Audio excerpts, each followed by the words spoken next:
The following is an excerpt from the book Experiences of Thought by Anthony Kahn, available now on Amazon.com and Kindle. The journey's end, peace of mind.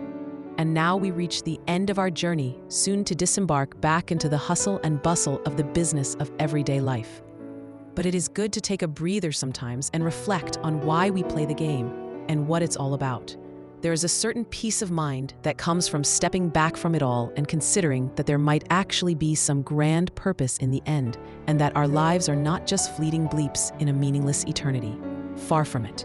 For each of us is an essential part of the whole, and logic mandates that we must exist and play our part in a story that ultimately, it seems, will see us live happily ever after. Within the pages of this book, we have highlighted the all-important role of consciousness and the fact that no object can ever be any more than our experiences of it. We have argued that consciousness is sufficient of itself to underlie all that exists and to form the substance from which every conceivable thing, material or otherwise, takes its form. When formulated from an idealist perspective, a theory of consciousness has the potential to be a theory of everything, for everything is describable within its scope. We have also drawn attention to the subjectivity of life and the need to grow in our understanding of others and to try and see things from different angles. We all think that we are right and that our way is the right way. We must inevitably follow the path that appears the most reasonable to us. But we must remember that others follow other paths because they are reasonable to them.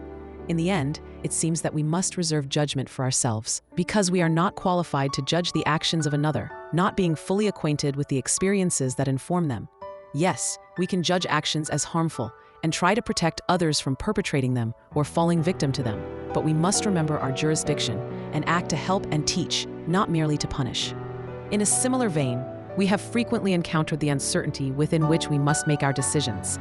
We hold firm to this idea or that, whilst all the while remaining ignorant as to the full complexity that stretches down the deeper we dig. If the world, the universe, is a great picture, then we must try to visualize it with knowledge of only a few pixels. It is dangerous to adopt on a whim any old idea that takes your fancy.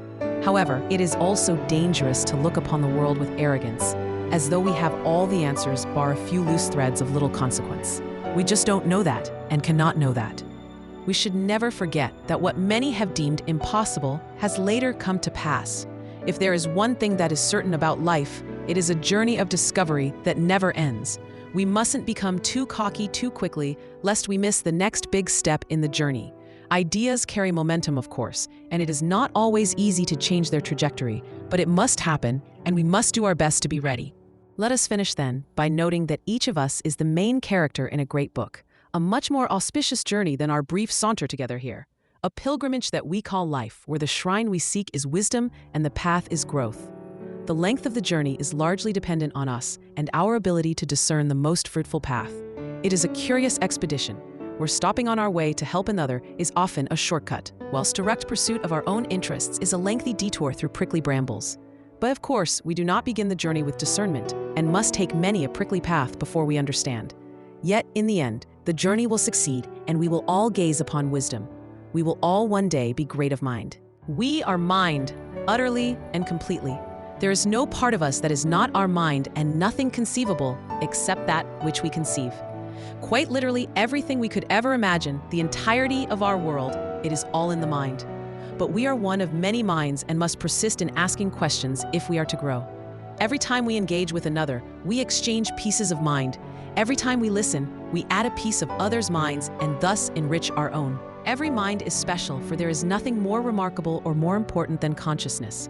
Consciousness, the mind, the soul, whatever you choose to call it, it is everything. Consciousness is experiences of thought, and it is experiences of thought that are the ultimate conception of the universe. This concludes the final chapter of the book. It is hoped that you enjoyed it and that it got you thinking. It is hoped that it has encouraged you to think deeply on the nature of consciousness and to value yourself and others highly. Take a leaf out of Socrates' book and question your beliefs and track their implications all the way. Always be prepared to think outside the box, as sometimes that is where the answers are to be found. Most importantly of all, ink and experience, teach and learn, for therein lies not only the meaning of life, but the very essence of life as well.